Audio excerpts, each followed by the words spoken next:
The second front, the logic of sexual violence. Homework 4.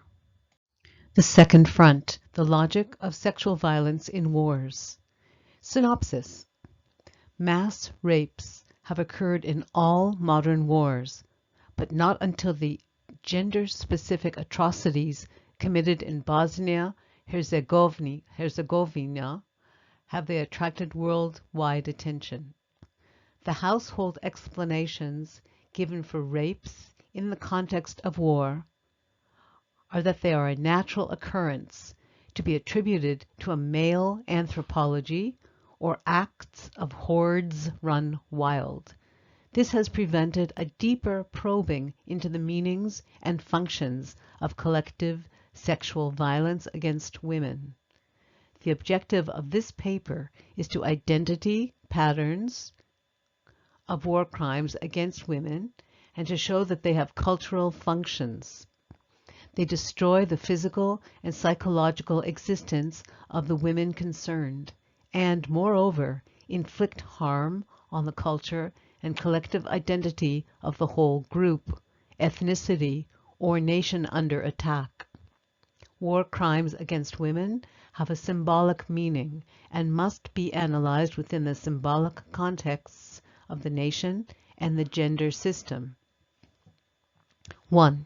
In the spring of 1993, an investigation committee of the European Community stated that the mass rapes and/or sexual torture of women in Bosnia-Herzegovina must be considered systematic, ordered acts and an important element of Serb warfare strategy. Currently, the number of raped women in the area is said to be about 60,000. The assumption that the attacks on women are deliberate military actions has for the first time become the subject of widespread discussion triggered by the events in former Yugoslavia, but it is not new.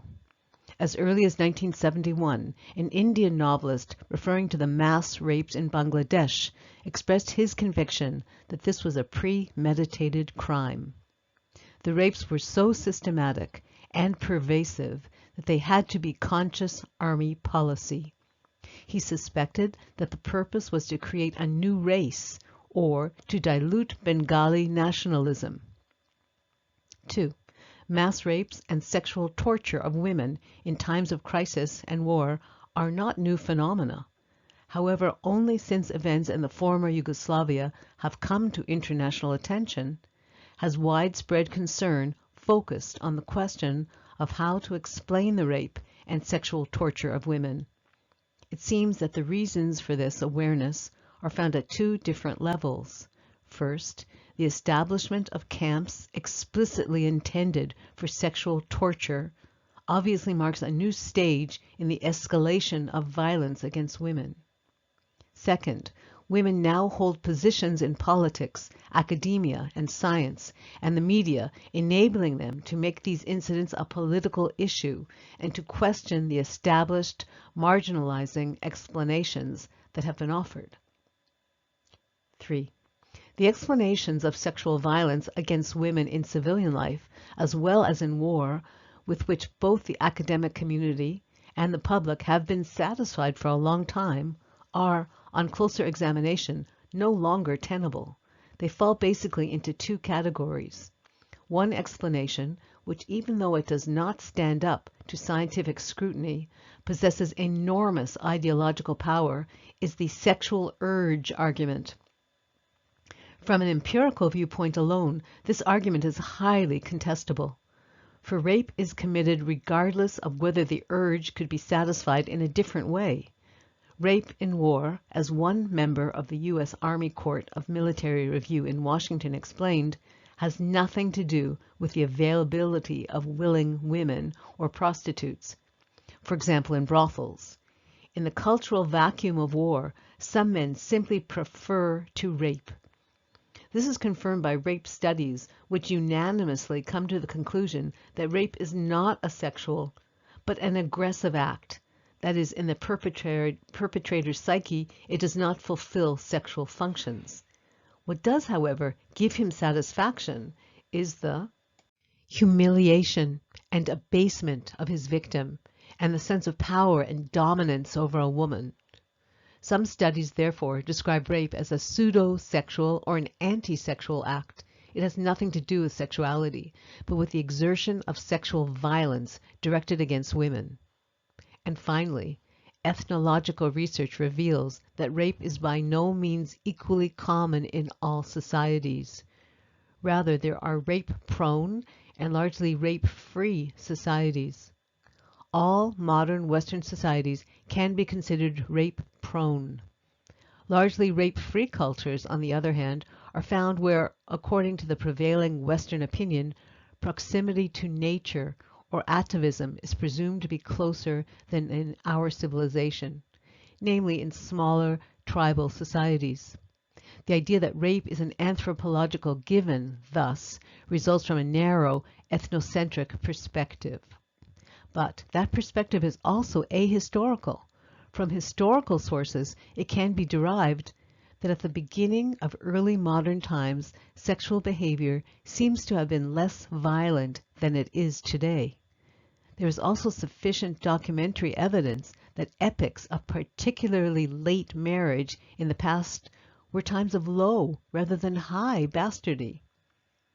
Thus, whether there is an irrepressible urge or not, and what consequences it has, seems more likely to depend on the social conditions and on the construction of sexuality prevailing in a particular time and culture, which in turn has a considerable impact on the psyche and the emotional balance of the individual. 4. Furthermore, biochemists are highly uncertain about how to interpret scientific research concerning male aggressiveness. What has constantly been brought up in this connection is the testosterone argument, according to which the male hormone testosterone is responsible for a higher degree of aggressiveness in men. Physiological experiments, however, do not produce smooth results that would support a biologistic view. For the crucial question is in what way hormone production and aggressiveness are really correlated. In other words, does a high level of testosterone produce aggression? Or does a certain psychological condition, namely aggressiveness, perhaps produce high levels of testosterone? Primate research has shown that this can be the case. Low-ranking males revealed an 80% decline in testosterone levels, while testosterone production increased after a male had gained a predominant status. It is also known that in situations of stress, the production of testosterone decreases, while anger steps it up. High levels of testosterone may thus be the result of aggression. 5. But the biologistic explanation of sexual torture has to be refuted on theoretical grounds too, for there is no conceivable mechanism that would translate the presumed biological causes, such as hormone secretion, into complex patterns of human behavior, let alone institutions. Wars, violent conflicts between people, as well as sexual attacks on women, are historical and social processes that are carried out collectively and thus must have a collective meaning. They are not the sum total of a couple of 100,000 genetic predispositions for aggressiveness. Biology cannot claim to have an immediate and privileged access to reality. On the contrary, biology itself is a social construct that, like all other modes of knowing, can only become a way of knowing within a certain social context. Biology is a system of classifications which helps humans make sense of their experience. The argument from biology, hardly ever used anymore to explain wars, but nonetheless still serving as an excuse for sexual violence against women due to ideologies that continue to be effective, can be abandoned.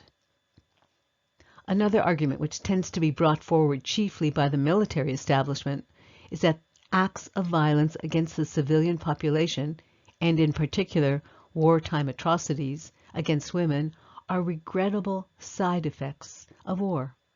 The Information and Press Office of the German Ministry of Defense in February 1993 stated, in answer to an inquiry, that psychological terrorization and the depopulation of entire areas, as well as rapes, were not part of military tactics. The image of man let off the leash, losing his sexual self-control in battle, has also been vehemently rejected, and rightly so, considering what has been said above. Biology does not prompt any man to rape. What needs to be verified is whether that other assertion is true, that is, whether attacks on the civilian population, which in times of war is for the most part made up of women, really do happen outside the boundaries of warfare proper, and whether rapes can be regarded as excesses of singular hordes run wild. 7. A look at the available figures is likely to teach us otherwise. It should be borne in mind that the figures cited can only represent examples, because atrocities committed against women have neither been recorded nor documented systematically. In the Chinese city of Nanking in 1937, an estimated 20,000 women were raped, sexually tortured, and murdered during the first month of the Japanese occupation. Foreign missionaries reported independently of each other at least 10 cases of gang rape a day. In response to this, the term Rape of Nanking soon came into general use in the press. In 1943, Moroccan mercenaries serving in the remainder of the French army were explicitly granted the right to rape and loot in conquered Italian territory. This resulted in widespread mass rapes. After the war, the victims were awarded a small pension by the Italian government. According to evidence presented at the Nuremberg War Crimes Tribunal, the German command had opened a brothel in a hotel in the city of Smolensk, into which women were forcibly driven. It also became known that it was the usual practice to tattoo the legend "Whore for Hitler's troops" on the bodies of captured partisan women, and to use them accordingly. The French prosecutor at the Nuremberg Tribunal produced evidence of mass rapes committed in retaliation for acts of the French resistance. This proves that in some cases rape was employed as a means to achieve political military ends. In Korea, during World War II, between 100,000 and 200,000 women, the comfort women who are now speaking out, were abducted to camps and raped or sexually tortured by the Japanese. Figures on the number of women raped in the Greater Berlin area in 1945 vary. According to conservative estimates, at least 120,000 women were raped. Less conservative estimates claim that up to 900,000 women were abused. Similar things happened in other parts of Germany. In southern Baden-Württemberg, for instance, rapes were committed on a massive scale by French soldiers. As already mentioned, 200,000 women were raped in Bangladesh in 1971. Many of these women were subsequently rejected by their husbands and families and ended up as a homeless, vagabond group. The government set up camps for these women, but failed to furnish them with the basic facilities needed, so that they soon turned into slums. Even today, more than 20 years later, there are women living in these camps. As regards the situation in Kuwait, according to official statistics, at least 5,000 women are assumed to have become victims of rape during the Iraqi occupation of the country. 8. Considering these sample figures, it seems absurd to believe that rape is a phenomenon occurring only on the periphery of war. In war zones, women apparently always find themselves on the front line. Even the Geneva Conventions, so often referred to by officials, obviously have not brought about much change. In practice, they have not provided effective protection for women so far. As early as 1972, the United Nations Economic and Social Council, in its resolution number 1687, expressed its deep concern about the persistent, almost undiminished level of brutality practiced in war, especially against women, in spite of the Geneva Convention of 1949. The attendant appeal to member states to respect the humanitarian law relating to the protection of women and children went largely unheard and unheeded. In the light of their massive occurrence and the ineffectiveness of international conventions, the question arises whether rapes and war brutalities against women must be regarded as integral parts of warfare. What function does rape fulfill in wartime, and what strategic purpose is served by sexual violence against women? 9. It is in the following our view is narrowed to the strategic function of rape and war. It should be emphasized that this is only one aspect of sexual violence. A comprehensive analysis of the phenomenon must undoubtedly take into account many other aspects. A central issue is hatred of women in general, which must be analyzed in terms of its socio-cultural as well as the psychoanalytical aspects, without reference to the component of hostility in the construction of gender relations. The specific kind of violence directed against women cannot be explained. The Croatian journalist Ines Sabalic, for example, drew attention to atrocities of a quasi-ritualistic nature centered on the femininity of the body, cases in which a woman's breasts were cut off, her stomach was slashed open, or her vagina torn apart with a weapon or military tool after she had been raped. Only a hatred of femininity as such can account for that specific kind of violence. But this contempt of women also exists in peacetime and manifests itself inter alia in the socially accepted pornography that displays and aesthetizes the physical violence of men against women in peacetime. Based on this hatred, which is ingrained in the Western cultural unconscious, war also becomes, according to Pohl, an adventure where fantasies of destruction unconsciously directed against women are encouraged and acted out, brought to the surface in times of crisis and war when the concepts of order begin to crumble. 10. In the following, however, attention will be focused on the particular significance of rape in the context of war.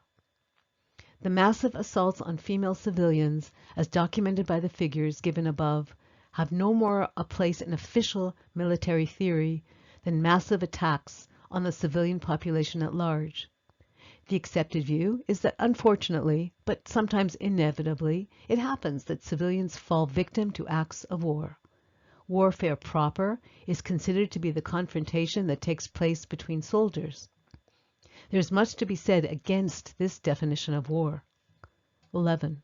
First, the figures on the number of civilian victims of the wars in this century give a dramatically different picture.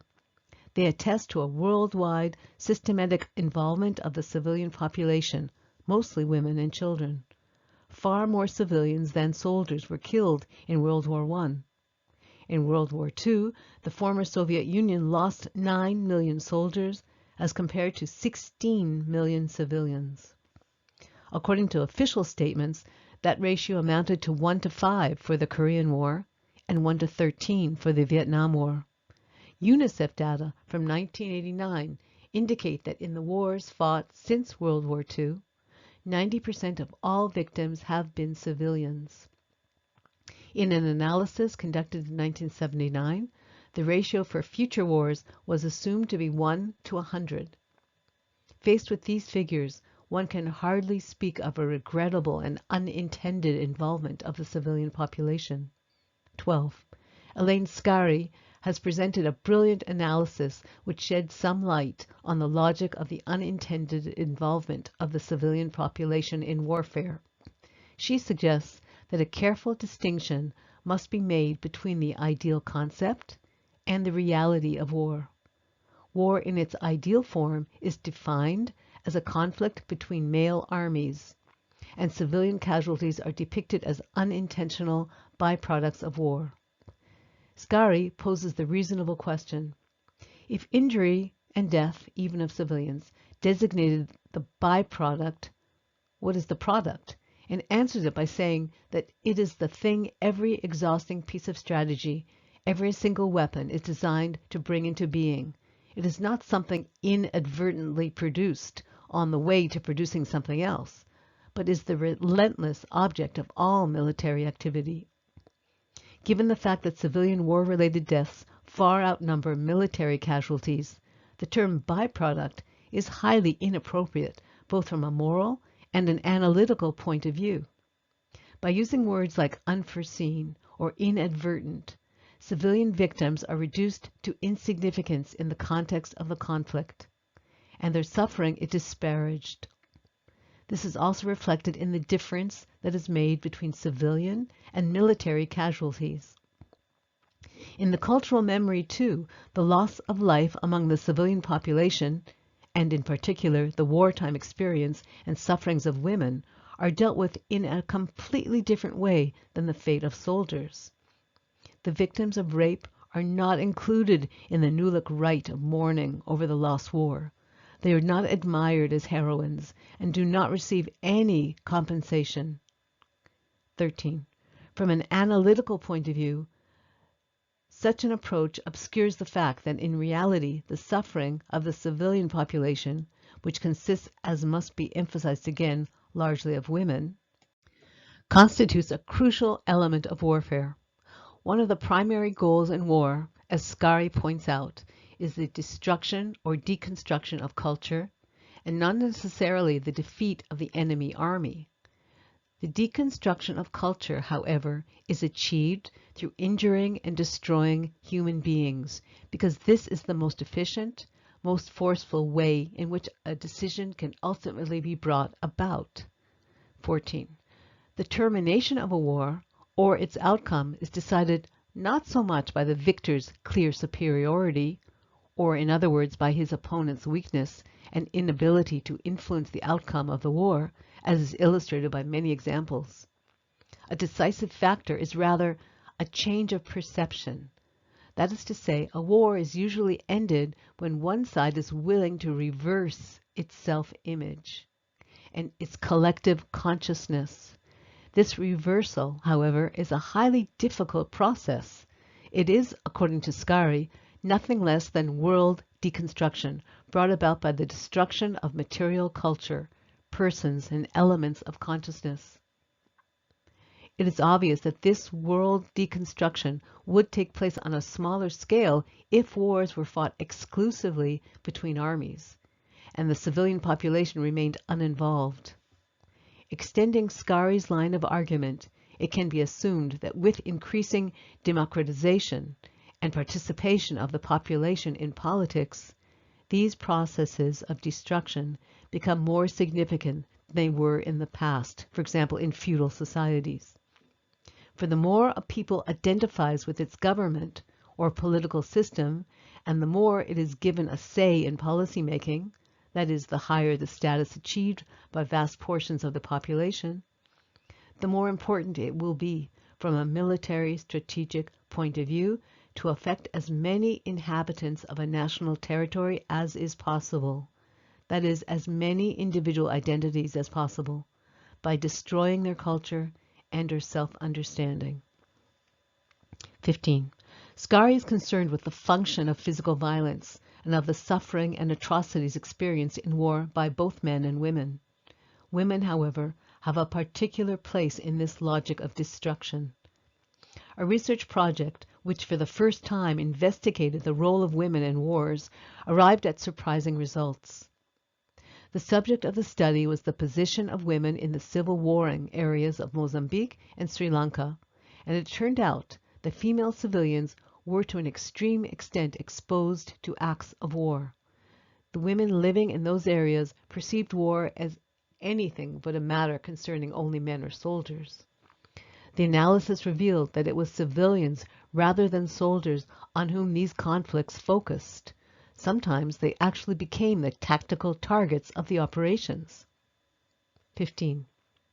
When trying to understand the purpose of these massive assaults on women, the results of the above-mentioned study suggest the following conclusions. Sexual violence against women is likely to destroy a nation's culture. In times of war, the women are those who hold the families and the community together. Their physical and emotional destruction aims at destroying social and cultural stability. Moreover, the psychological effects mass rapes have on the community concerned may lead to the devaluation and dissolution of the entire group. The destruction of women and/or their integrity affects overall cultural cohesion. Because societies derive their specific form, their self-image, and their definition of reality from cultural cohesion, its destruction is of outstanding importance. This theory is corroborated by observations concerning Serb strategy in the war in former Yugoslavia. It is reported that once an area or town has been invaded, a phased course of action was followed. The first step obviously consisted in destroying objects of cultural heritage. In a second step, the intellectuals were taken captive and frequently killed because they are people who play a particularly important role in the preservation and tradition of a nation's culture. Incidentally, a similar strategy of destruction was employed during the German invasion of Poland. The third step was the establishment of rape camps for women. Here, too, we cannot speak of a random procedure. Rather, women belonging to the intelligentsia and women of a higher status were among the first to be selected. There can be no doubt that all these strategies have the specific aim of destroying culture, that is, undermining those factors that are fundamental constituents of society and culture. 17. Another aspect of this destruction of culture can be derived from the symbolic construction of the female body. In many cultures, it embodies the nation as a whole, and is so depicted in many works of art or national symbols, such as the French Marianne, personifying France, the United States Statue of Liberty, and the Bavarian national statue, Bavaria. In many societies, woman represents the symbolic system of a group, the construction of a community being produced and made visible in her person, body, and life. But this also means that violence committed against women is directed against the physical and personal integrity of a group. The rape of women of a community, culture, or nation can be regarded and is so regarded as a symbolic rape of the body of that community. 18. Moreover, the social construction of the feminine implies that Waub calls a vulnerability to assault, something that the construction of masculinity does not include. This is shown by the well-known fact that women, even within their own society, culture, or nation, run a considerably greater risk of being bodily harmed than men. Also, communities tend to construct their rejection of strangers on the vulnerability of women. According to Waub, racism is frequently based on fantasies of injury inflicted on the female members of the us group. But this logic also works the other way round. The them group can just as well be excluded in a particular way, or subdued, as Waub puts it, by exerting violence against their women. The consequences of these cultural attributions to women can be observed in the aggression against Croatia and Bosnia-Herzegovina, where mass rape and the sexual torture of women and girls are employed against the them group as a strategy of destruction of culture and ethnic cleansing. That strategy, however, is being practiced on the bodies of these girls and women in an unspeakably cruel way, in that these women, whose own social and personal existence has been destroyed, are made to generate the future of that other community by extinguishing the present of their own community. 19. Here, a further aspect of the destruction of the culture becomes obvious, That is, the idea of using rape as pollution of the enemy community. This idea was present in Bangladesh as well as in Berlin in 1945. The idea of subverting the pure race Aryan project, and is an outspoken strategy of the Serbs in Bosnia, who claim to imprint their identity on the Bosnian population by producing little Chetniks or Serbs. Pollution is thus envisaged in two ways. First, there is a racist idea of contaminating the other community's blood and genes. Second, pollution also refers to dissolving a group's spirit and identity. 20. Finally, what needs to be pointed out is the close relationship of rape with torture, which makes the term sexual torture seem more appropriate in the final analysis. The deliberate infliction of extreme pain, as in torture, has a cultural script or structure. This structure may be in part premeditated, seems for the most part unconscious, and is in either case based on the nature of pain, the nature of power, the interaction between the two, and the interaction between the ultimate source of each, the body, the locus of pain, and the voice, the locus of power. 21. Torture also aims at annihilating culture, that is, a person's interior culture, by exploiting the effects of intense pain, such as the destruction of language, which is an important source of self-extension, or the obliteration of the contents of consciousness, because pain destroys the ability of elementary perception and complex thinking and feeling. The same effects have been described for the rape victims in former Yugoslavia. The most frequent symptoms reported for the sexually tortured women are severe anxiety, sleeping disorders, nightmares, apathy, loss of confidence, depression, and suicidal inclinations. The rapes, which were often characterized by an extreme degree of brutality, have often resulted in a loss of identity on the part of the victims. It has been reported that in some cases, the rapes have also caused an ethnic identity crisis among those Bosnians who were witnesses to the atrocities. 22. Another important characteristic of torture is that it converts the victim's suffering into a display of power, which is perfectly convincing to the torturer and the regime he represents. The victim of torture experiences an extreme reduction to his or her body and to pain, an annihilating negation of the self felt throughout the body, whereas the torturer transforms the pain into power. The victim's agony promotes his own self-extension. Part of what makes his world so huge is its juxtaposition with the small and shredded world that is left for the victim. As the victim is reduced to a bundle of pain and steadily loses ground, the tormentor senses that he is gaining territory. This accounts for the frequent, blatant senselessness of torture, when it is obvious that there is no information to be extracted from the tortured person. The translation of pain into the power of those who inflict it will in any case take place on the symbolic level. 23. Torture is an act of hatred and destruction of humankind. Yet it is a highly political and thus human act. The characteristics of rape fit with this script, for what happens in rape, that is forcible entry into the body, is a characteristic of severe torture, and constitutes the severest attack imaginable on the most intimate self and the dignity of a person. Apart from physical pain, which in many cases of rape is additionally inflicted in various ways, it means the loss of dignity, an attack on a person's identity, and the loss of self-determination and control over one's own body. Because individual identity is very closely linked to sexual identity in our culture, sexual violence is also an assault on the very core of a person's self.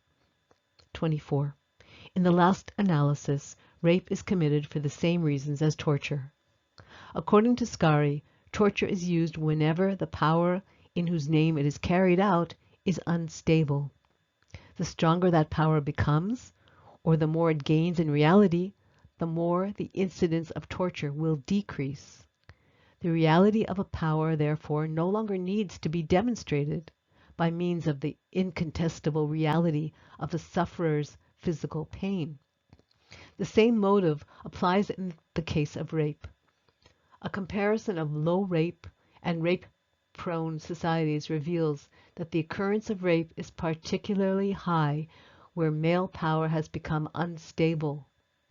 The stability of male power and predominance as a triggering factor of rape is an aspect that is no longer put forward by feminists only. Male researchers of rape also regard it as a decisive use of sexual violence against women. In the United States, with its traditionally strong women's movement and the considerable overall achievements of women in society, rape is currently the most frequent crime of violence that has been steadily on the rise for decades. 25. Going back once again to what is happening in former Yugoslavia, there are two things that should be emphasized. The rape and sexual torture of women originates, on the one hand, in the political construction of a female body in a certain national context, as described above. But this alone is not a sufficient explanation for the act of rape. Although there is a national aspect to it, that is, Bosnian women are raped by Serbian men, so that, according to what was said above, the incontestable reality of tortured Bosnian bodies is converted into the power of the Serb regime, the fact is, also, that women are raped by men, which means that the incontestable reality of tortured female bodies is translated into male power. If torture is designed to consolidate power, that is, if torture is decidedly political in nature and serves a decidedly political purpose, it is to be expected that the mass rapes occurring in former Yugoslavia will also have lasting effects on the gender relationship. Therefore, they are by no means just acts of senseless brutality, but culture-destroying acts committed for strategic reasons in an ethnic conflict, as well as political acts as far as the gender arrangement is concerned.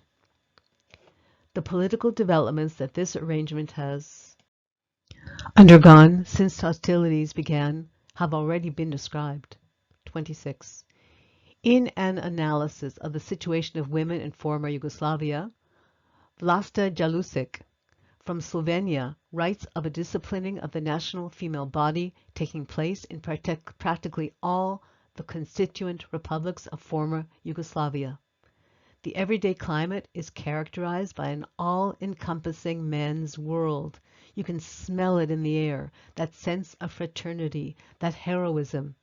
It is not just uniforms, it is even the spirit that smells of the military. At the same time, women are disappearing from the public sphere, not only in the immediate war areas, but also in Croatia, where women used to function as workers and had their place at least in the non-political, semi-official sectors of the socialist system. They have now become the natural ferment of the nation, with tasks more important and more natural than policymaking. The public image of women, says Jalusic, is one of blood and soil, femininity with a pornographic connotation. On the legal level, drastic limitations of free birth control and of the individual rights of women can be observed. Women's primary role is to be the biological regenerators of the nation. For an elaboration on the social and legal consequences, see Milik, 1993. 27. In Jalusic's view, the case of Yugoslavia is evidence that the nation-state principle will entail severe public violence against women once that principle has been adopted as a principle of government. This view is corroborated by Wobb's analysis of how communities are constituted through the national female body and by numerous individual phenomena observed. 28. Collective anti-female violence must be interpreted within the contexts of both the formation of national identities and of gender arrangement. The latter is a factor that must also be taken into account when considering the explosive national conflicts in Eastern and Central Europe and their impact on other countries.